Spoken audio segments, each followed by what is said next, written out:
আসসালামু আলাইকুম রহমতুল্লাহি ওয়া বারাকাতুহু ওয়া মাগফিরাতুহু। আলহামদুলিল্লাহি রাব্বিল আলামিন। আলহামদুলিল্লাহ, আশা করি আপনারা সবাই ভালো আছেন। আমাদের প্রায় এই ওয়ালফের কাজ শেষ। আমাদের এই জৈব সার ঢালা হয়েছে প্রত্যেক থলের ভিতরে, থল দেওয়া শেষ। এখন এখানে আপনার এটা মিক্স করা হবে।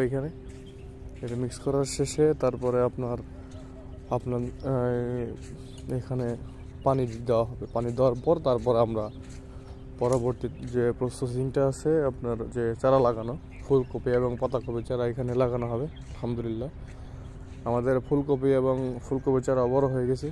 এখানকার কাজ প্রায় শেষ। এখন শুধু মিক্স করে এখানে পানি দেওয়া হবে। আলহামদুলিল্লাহ, 2 সেটের কাজই শেষ, মানে 2 সেট বিশিষ্ট আর কি। মাঝখান দিয়ে আপনার নিচে এখানে পাইপ আছে, পাইপের মাধ্যমে পানি এসে এখান দিয়ে আপনার বের হয়।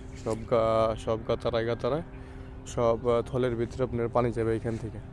এইখান দিয়ে সিধা এখানে পাইপ আছে, ঠিক আছে। পাইপের এইখানে গেট ওয়াল আছে, এখান থেকে পানি ছাড়া হয়। আর পরবর্তী ওয়ালের কাজ চলতেছে আলহামদুলিল্লাহ। এইখানে আমাদের কাঁচামরিচ লাগানো হবে। এখান থেকে আপনার পানি ছাড়া এদিকে ছাড়তে হবে, আর এইদিকে আলহামদুলিল্লাহ এদিকে কাজ শেষ। এবং পরবর্তী ওয়ালের কাজ চলতেছে আলহামদুলিল্লাহ, এদিকে কাজ করতেছে। এদিকে পাইপ মেলা আছে, এইদিকেও আপনার এরকম করে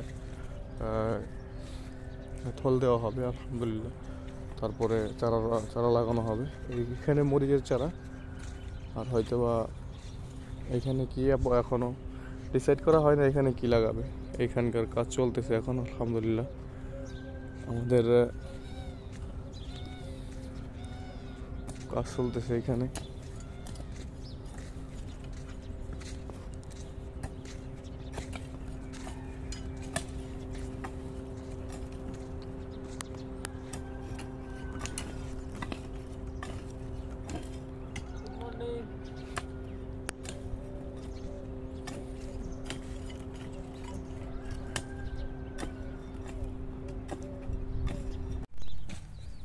আলহামদুলিল্লাহ, আমাদের হাবর কাজ শেষ।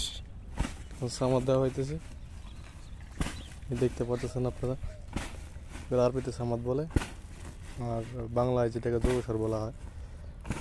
এভাবে পুরা অল্পের ভিতরে সামাদ দেওয়ার পরে এটা মিক্স করতে হবে। মিক্স করার পরে এখানে বলছিলাম আপনাদেরকে পানি দিতে হবে। পানি দেওয়ার পরে তারপরে পরবর্তী যে কাজ, চারা বা বিচি এখানে রোপণ করতে হবে। আর আমাদের এই শেওল বলে, দেশে শেওল দিয়ে সামাদ মিক্স করা হয়। বেলচা আর কি, আমরা বলি বেলচা। এখানে এইভাবে যে সামাদ মিক্স করা হয়। এরপরে এখানে আপনার এই গাতারাগুলো চেক করা হবে যে কোনো জায়গায় ফাটা ছিঁড়া বা ভাঙা আছে কিনা। এটা চেক করার পর তারপরে এখানে পানি দেবে। পানি দেওয়ার পরে এখানকার কাজ শেষ। তারপরে আমরা এখানে চারা রোপণ করবো ইনশাআল্লাহ। এখানে ফুলকপি এবং পাতাকপি লাগাবো। এখানকার কাজ প্রায় শেষ আমাদের। এখন মিক্স হইতেছে, সব দিকেই কাজ লাগাইতেছে আলহামদুলিল্লাহ। আর বাকি কাজগুলো আমরা দেখাবো। এইখানে মিক্স চলতেছে। আমার এখন ওই রোদের মধ্যে এসে ভিডিও করা লাগতেছে।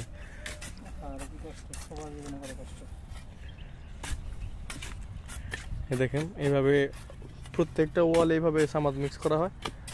আর তারপরে এইভাবেই এই প্রসেসিংয়েই মানে এই আরব দেশে আপনার চারা, বিচি বা বজর এগুলো রোপণ করা হয়।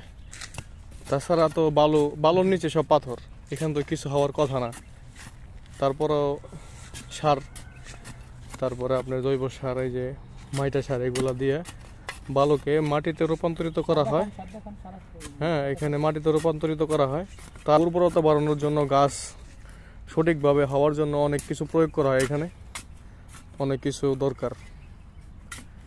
আর অনেক অসারা তো আমাদের এখানে বালুর ভিতরে বা বালুর নিচে আরও পাথর। এখন যতটুকু এখানে আপনার গর্ত করা হয়েছে নিচেই পাথর।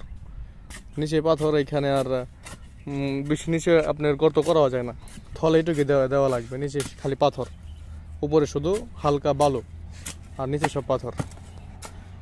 ইনশাল্লাহ আমরা পর্যায়ক্রমে পরবর্তীতে আরও দেখানোর চেষ্টা করব বা যতটুকু তথ্য দেওয়া যায় ইনশাআল্লাহ দেওয়ার চেষ্টা করব। আসসালামু আলাইকুম রহমতুল্লাহ।